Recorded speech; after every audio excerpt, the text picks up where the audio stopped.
लावफा थे इसलिए नजरों से गिर गए, शायद उन्हें तलाश किसी बेवफा में। सूर्यगढ़ा के साथ जो कुछ हुआ है, तो मुझको लगता है कि सूर्यगढ़ा में एनडीए जिस कमजोर स्थिति में था, हमको लगता है कि अगर ज्यादा दबाव दिया जाता तो शायद सूर्यगढ़ा सीट छूट सकता था। मुझको लगता है कि शायद प्रदेश जो हमारी पार्टी का नेतृत्व है, उन्होंने मजबूती से इस बात को रखा नहीं, और नहीं तो कोई कारण नहीं था कि ये जीतने वाला सीट था। हमको 44,797 वोट आया था। लेकिन एनीवे जो भी बात कुछ हुआ है, राजनीति में तो हमेशा बदलते रहने का चीज है, और राजनीति होता है जनता के लिए, जनता उन्मुखी राजनीति होनी चाहिए। अभी चुनाव का समय है। अब अगर कल तक हमको कहा जाते रहा कि अगर 25 सीट भी मिलेगा तो आपका सीट उसमें है, अब 29 सीट मिला मेरा नहीं है, तो हम पार्टी नेतृत्व को बहुत दोष भी नहीं देते हैं, लेकिन जनता के प्रति मेरा कमिटमेंट है। अब जो जिन लोगों को मिला, बहुत ऐसे सीट पर लिया गया, तारापुर में उनको 6,000 वोट आया था उपचुनाव में, अब वो सीट उनको मिला या दिया गया। तो अब इसमें एनडीए का और घटक दल है क्या है, बहुत जगह ये सुन रहे हैं कि सीट किन्हीं का होगा, कैंडिडेट किन्हीं का होगा, तीन लोग का बहुत तालमेल चलते रहता है, उससे हमको मतलब नहीं है। लेकिन हम अपना फैसला कर रहे हैं। हमने आज पार्टी की प्राथमिक सदस्यता से इस्तीफा दिया है, पार्टी के द्वारा जो प्रदत्त पद था उससे इस्तीफा दिया है, और हम फिर जनता की अदालत में अपने जितने साथी हमारे साथ पिछले 5 साल संघर्ष किए, उनके बल पर, उनके आशीर्वाद पर हम आगे की लड़ाई लड़ेंगे सूर्यगढ़ा के लोगों के मान सम्मान। नॉमिनेशन कब होगा? नॉमिनेशन के लिए कुणाल जी हमने 15 का तय किया था, हमने दिया भी था सोशल मीडिया पर, लेकिन चूंकि ये जो आज का राजनीतिक घटनाक्रम है, उसके बाद मुझको लगता है कि हम पिछला 3-4 दिन से तो बैठे हुए थे पार्टी के आशा में कि अगर वहां से मिलेगा तो हम 15 को कर लेंगे। अब ये परिस्थिति बनी है तो अब हम लोग 17 को नॉमिनेशन करेंगे।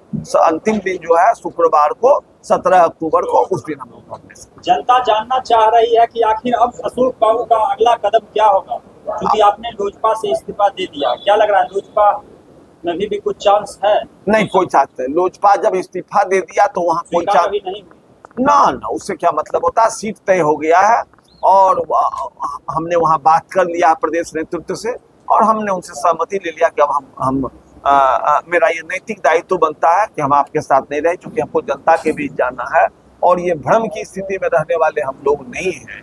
तो इसीलिए हम आपसे अलग होते हैं, क्योंकि हमको अब जनता के अदालत में जाना है और अपने चुनाव की तैयारी करनी है, नामांकन की तैयारी। दलीय या निर्दलीय? नहीं, अभी तो मेरा निर्दलीय स्टेटस है। अब अगर कहीं दल से सम्मान मिलता है, अभी तो हमने इस्तीफा दिया, कोई दल में रहते तो किसी को कोई ऑफर मिलता नहीं है कहीं से। अगर कहीं से मिलता है और वो जन भावना के अनुरूप, तब तो ठीक है, और नहीं तो हम निर्दलीय चुनाव लड़ेंगे। अब तो एक ही दल अगर बचा किया जाए तो महागठबंधन। हम इसके बारे में कुछ नहीं कहें, किन्हीं लोगों से मेरी सार्थक बात हो जाए तब बात करें। अभी आपसे बात कर रहा था तो एक आदमी, जिम्मेदार आदमी का फोन आया, तो अब हम बात कर ले तो बताएं। आज हम इस पर कुछ कहने की स्थिति में नहीं है, शायद कल हम बता पाए। आप तो ऑफर आएगा तो बिल्कुल जनता के अगर हमको, जिनका 5 साल हमने सेवा किया, अगर वहां मुझको इस लायक नहीं समझा गया, और अगर कोई दूसरा लोग सम्मान देते हैं तो वो मेरा सम्मान नहीं है, ये मेरे इतने सारे लोग हैं, इनका सम्मान है सूर्यगढ़ा की जनता। मैं जरूर से जिनको 2 नंबर का खरीद, अच्छा ये सहयोगी दल का जीता हुआ भी सीट नहीं था, उनका भी हारा हुआ सीट था, और उनको 52,000 वोट अगर आया था तो वहां 4 पार्टियों का गठबंधन था। अब जो आपने जो दूसरी बात कही, तो पार्टी ने चाहे जिस कारण से भी, पार्टी हमारे इस सीट को और हमारे जो कार्यकर्ता हैं इनके भावना के अनुरूप, अगर गठबंधन के बैठक में इस बात को मजबूती से नहीं रख सकी, और उनको जितना मांगते थे उतना मिल गया, कुछ ज्यादा ही मिल गया, तो फिर नहीं मिलने का क्या कारण होता है। तो मुझको लगता है कि शायद हम जिस तरीके से भी काम किए, जिस तरीके से सेवा किए, शायद हम उनके दिल में विश्वास नहीं पैदा कर सके, नंबर 1।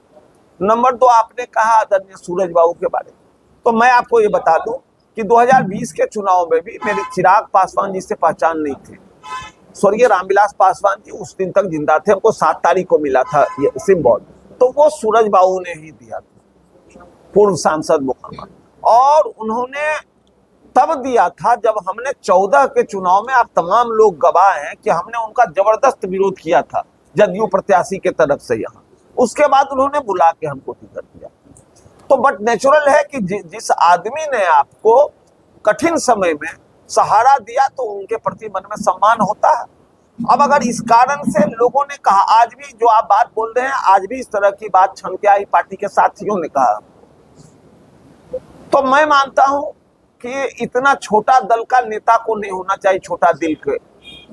हम जिस समय पार्टी अलग हुई और आदरणीय सूरज भान जी उधर गए तो हम तो उनके साथ गए ना। पिछले 4 साल से आपके कठिन समय में जब आपका आप अकेले सांसद बचे थे तो भी हम नहीं गए, कभी उनके साथ कोई चीज में नहीं थे कि हम तो हमेशा रहे। अब उसके बाद भी अगर इस तरीके की बात है तो हम इसको कुछ नहीं कर सकते हैं। जो व्यक्तिगत संबंध है, जिनके प्रति जो मन में सम्मान है, वो रहना चाहिए, वो रहेगा। और हमने पूरे राजनीतिक जीवन में, चाहे हम जिनके साथ भी रहे हैं, हम इससे समझौता कभी नहीं करते। हम वैसे लोगों में नहीं हैं कि अगर आपका किसी से दुश्मनी हो जाए तो हम उसका न्योता छोड़ देंगे। हम वैसे लोग में से नहीं। आपको अच्छा लगे या बुरा, जिसके प्रति जो हमारे मन में सम्मान है वो रहेगा। हाँ, आपके प्रति प्रतिबद्धता में कोई कमी हो तो बोलिए। अच्छा सर, 5 वर्षों का जो आपका लगातार सफर है, खास करके जब इंडिपेंडेंट रूप से आप जुड़े, उसके बाद जिस तरीके से पूरे पूरा विधानसभा को कनेक्ट करते, तो उसको संक्षिप्त में कुछ शब्दों में, कुछ शायरी के माध्यम से, चूंकि आप हमेशा बोलते हैं, अगर 2-4 लाइन बोलना हो तो उसको कैसे?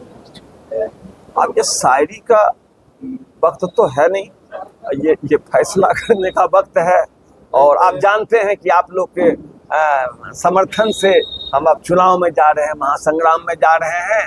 और ये कहिए कि ये हमारी नियति है कि हम सेवा अहर्निश करते हैं, लेकिन जब कठिन लड़ाई का वक्त आता है तो हम जिनके लिए करते हैं वो हमारे साथ नहीं होते हैं। ये पिछले बार भी देखा गया और इस बार भी वही दोहराया गया। लेकिन इस मामले में हम सौभाग्यशाली हैं कि कोई एक नेता या एक पार्टी नहीं हो तो नहीं हो, जनता मेरे साथ होती है। आज उसका ये मिसाल है कि इतने सारे लोग, हम आधा घंटा में आप लोग को बुलाए हैं और देखिए कितने सारे लोग हमको आशीर्वाद देने आते हैं। तो हम इस मामले में सौभाग्यशाली हैं। तो हम तो यही कर सकते हैं आपके जवाब में कि हम बावफा थे इसलिए नजरों से गिर गए। हम बावफा थे इसलिए नजरों से गिर गए, शायद उन्हें तलाश किसी बेवफा की। धन्यवाद सर, यही उम्मीद से हमेशा एनडीए से आपका टिकट कटा है लेकिन चेहरे पे मुस्कान पूरी है, क्या लग रहा है? कहीं सेटिंग हो गया है क्या? पॉजिटिव दिख रहा है, सकारात्मक? नहीं, ये तो जब कुणाल जी, जब कोई लोग संघर्ष करता है ना तो फिर उसको इस सब चीज का परवाह नहीं होता है। तो इसलिए ये हमारा अब आदत बन गया। अब हमने इससे जो है इसके साथ रहना सीख लिया है। अब हम जो है सो ये कांटों में रह के मुस्कुराना सीख लिए।